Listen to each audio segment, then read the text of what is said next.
Good morning. I had a secret, and somebody let it out. I've been struggling with this sermon, or at least with the theme of this sermon, for 70 years. And if you're thinking, then it better be good, I'll say, fair enough. Every sermon ought to be good. And like Jesus and Bartimaeus, sermons should open our eyes. And I want to tell you how my eyes have been opened. 70 years ago, I was a sophomore in high school.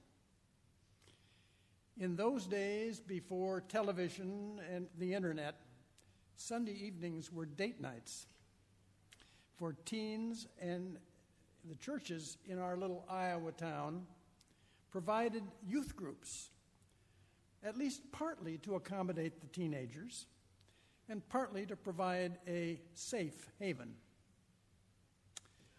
That year, 70 years ago, the churches in that little town decided to have a town-wide youth service with the young people doing the work. And to keep everything equal, it was going to be not in one of the churches, but in the school auditorium.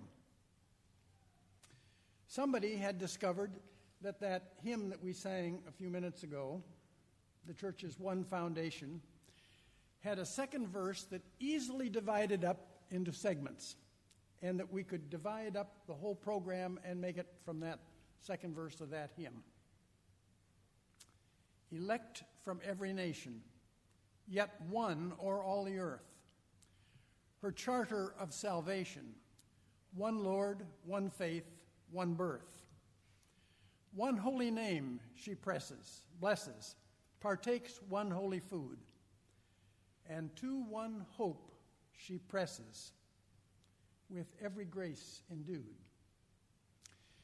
The congregational young people elected me to be their representative, and I drew the topic of hope. One hope. The more I thought of that, the more I started to sweat.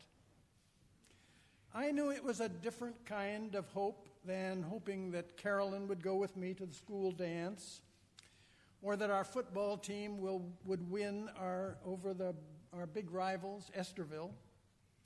I knew that this must be some kind of special hope, but I couldn't figure out what a special hope was. My mother, bless her heart, suggested I talk to the preacher. So I went to the preacher, and it turned out that he couldn't be very specific either. He said, Christian hope. That's the answer, Christian hope. The hope that Jesus talked about. 70 years later, when Dave asked me to preach today, I told him I thought I finally had become prepared to talk about the subject of hope. And I want to tell you a few personal stories so that you can understand how I found my way into that concept of hope. I don't remember what I said that day 70 years ago, and I don't want to know. I don't think I stuttered, but I don't think I said very much either. I want to share also some ideas about the passage that Brittany read from Mark's Gospel. All through college, I wondered about what was different with this Christian hope. When I got to seminary, I kept listening to the lectures and reading the required books and asking the professors, and I didn't get a very straight answer, I'm afraid, at least one that I recognized at the time. Some professors talked about this hope in some vague language about the life after death. Then they would say, don't expect the streets of heaven to be paved with gold. Don't expect to be serenaded by angels with harps. And don't expect St. Peter to meet you standing just outside the pearly gates. Those, they said, of course, are metaphors, symbolic metaphors. That wasn't a whole lot of help either. If my struggle began with the church's one foundation, my eyes were opened by another hymn. When I began at Eden Seminary in 1951, the United Church of Christ that we know now had not yet been organized. Most of the students and faculty at Eden Seminary came from the Evangelical and Reformed Church, with its German immigrant background. There were only 2 of us Congregationalists there.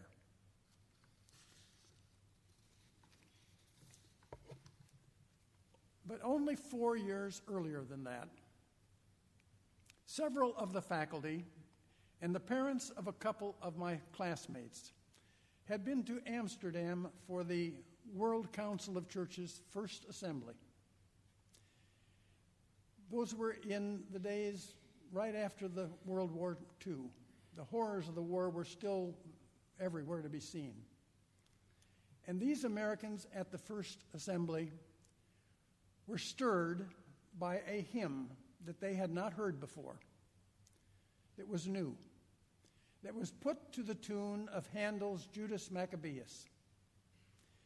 The hymn became instantly popular in Amsterdam with its affirmation that Jesus was the Prince of Life who had won an endless victory, and that called on Jesus to make us more than conquerors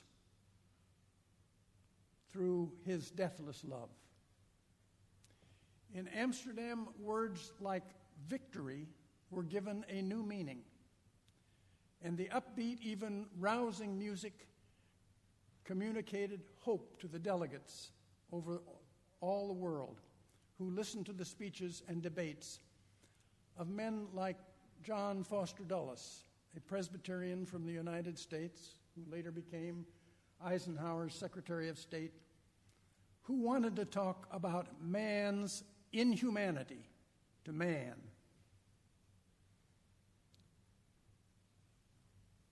Then it was that I got acquainted with an unlikely professor. Elmer Arndt taught doctrine in as dry a way as you can imagine. He seemed always to have his nose in a book, and more often than not, it was a book he had written, or one that he was writing. He made me very uncomfortable, until I learned that every week, on one evening, he took as many students from the seminary as he could get. And they would go to downtown St. Louis and fold used clothing, check it out, and fold it for Church World Service, that then bundled it up and sent it to refugees all over the world, especially in Europe. And I found out that he did that because he had taken a sabbatical leave and spent a year away from the seminary working with the immigrants and refugees in Europe. People who had seen their houses bombed. People whose leaders had deserted them. People who hoped for a better situation. Elmer Arndt's compassion was more articulate than his lectures. And I began to see that the hope is to be found in the compassion of Jesus, who asked blind Bartimaeus, "What do you want from me? What can I do to help you?" And I came to understand that it was a hope that had led Christians during the war also to plan for a council of churches, just like the politicians were planning for a United Nations. But the churches, working out of Sweden and Geneva, Switzerland, neutral places, felt that they needed to have in this council of churches representatives of churches from both the enemy countries and from the Allies.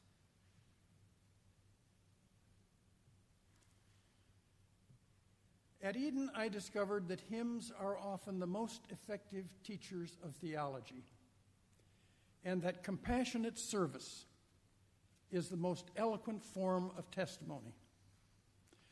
The hope that was evident in that post-war period in Amsterdam and at Eden Seminary led Betty and me to select that future-oriented hymn, "Thine is the Glory," to use as a recessional at our wedding that was held in the seminary chapel the day after we graduated. We went from Eden to Northwestern University, where I could work on a master's degree in journalism. We moved to Evanston in July, just 1 month before the second assembly of the World Council of Churches filled the campus and flooded Soldiers Field in Chicago. That assembly was focused on hope. Christ, the hope of the world, they said, and a hope that was so urgently needed in those days when the Cold War had just begun. One of the early women theologians, who was then teaching at a Methodist seminary on the Northwestern campus, wrote the hymn for the assembly, and it also became very popular. We're going to sing it in a few minutes. Hope of the world, O Christ of great compassion, speak to our fearful hearts, torn by conflict. The assembly at Evanston, there were speeches and debates, and it was a lot of talk. But that hymn brought over 100,000 people to their feet in Soldiers Field.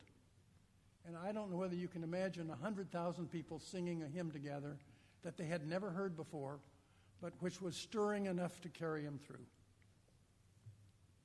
That night, my eyes and the hearts and my eyes of many people were opened.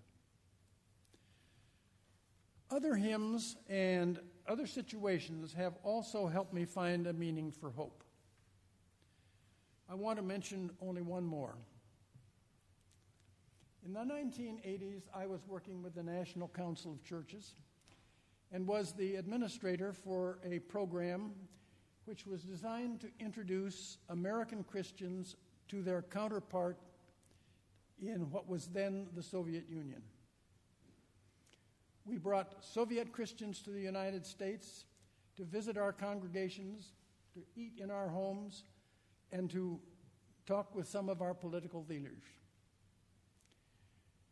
We took a group on that occasion to Washington, and the chaplain of the United States Senate took these Russian Orthodox, Russian Protestants, Baptists mostly, and a few Jews, into the Capitol by the front door. We walked down a hall, turned a corner, and walked down another hall. And then he said, "This is the door I walk through every morning." And he opened the door and led us into the Senate chamber. Not from the back, where you look forward and look to the front and see where the big guys sit, but right there to the podium. And in the well of the Senate, he gathered us around and prayed with us and for us. It was a memorable day for those Soviet Christians. But we took one group of Americans to Moscow, and I was the leader of that group. and we were to go to Kiev, as they say, in Ukraine. One of the Americans almost didn't make it. He was a retired farmer from near San Francisco. And as we were set to board our flight at JFK, I stood at the desk, the Aeroflot desk, to identify the people as they came by. And this man and his wife came up, and he let his wife go first, and she checked in, and then stood aside while he went to check in. And he pulled out his ticket and his passport, and he handed it in. And I could tell by the face of the clerk that something was wrong. The passport had expired. Well, we had to huddle a little bit, and eventually we decided that he could stay back for a day, call his son, who could find the up-to-date passport, send it by a special courier, and catch up with us in Moscow just a day late. And that's what he did. And when he got there, we all welcomed him, of course, but some eyebrows were a little bit raised by how could a man make that kind of a mistake. Among the other things we did was travel to the town of Kiev, the city of Kiev. And we were to see the great monastery there called the Monastery of the Caves. It's an ancient monastery built on the chalky sandstone bluff that overlooks the river. And it's distinguished by its golden cupolas and a huge golden dome. We were to see the caves themselves.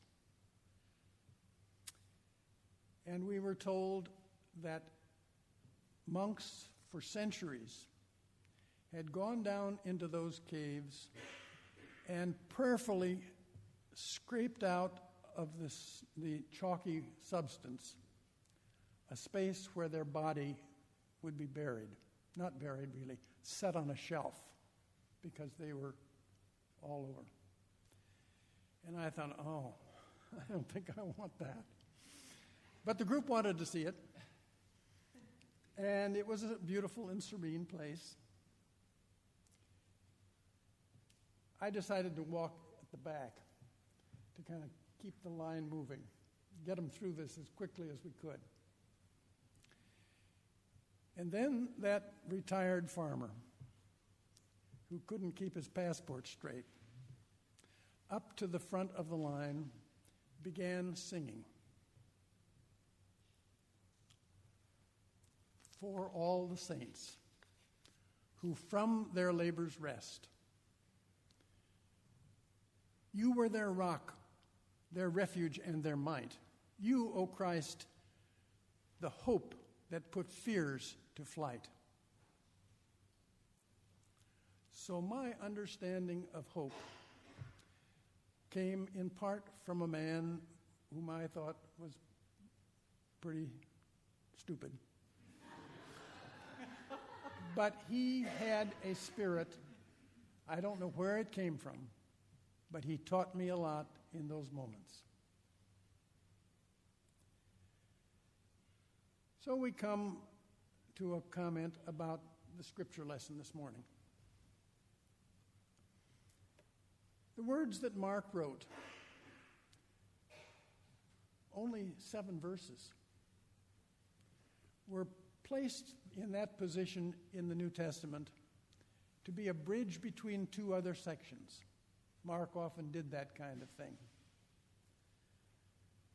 But this was a very special story in which he drew a sharp contrast between another healing story of Jesus and this story of the blind Bartimaeus.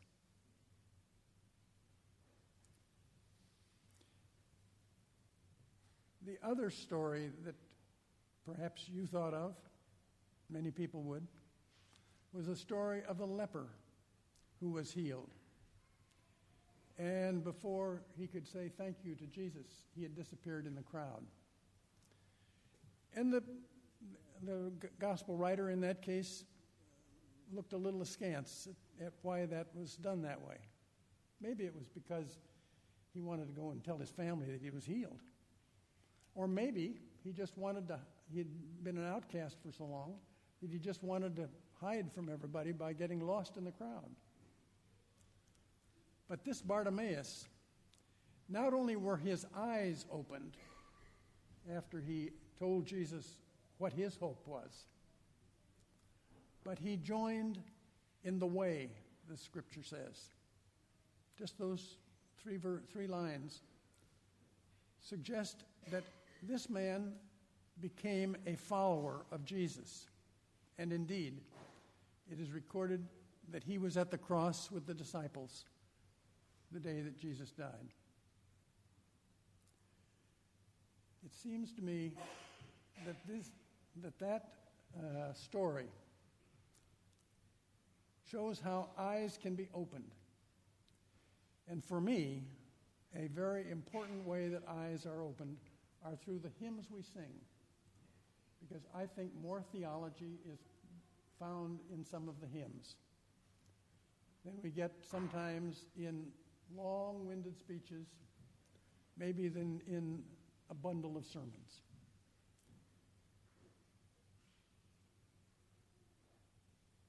We too are called to tell Jesus what it is we need and to become a follower in the way. Amen.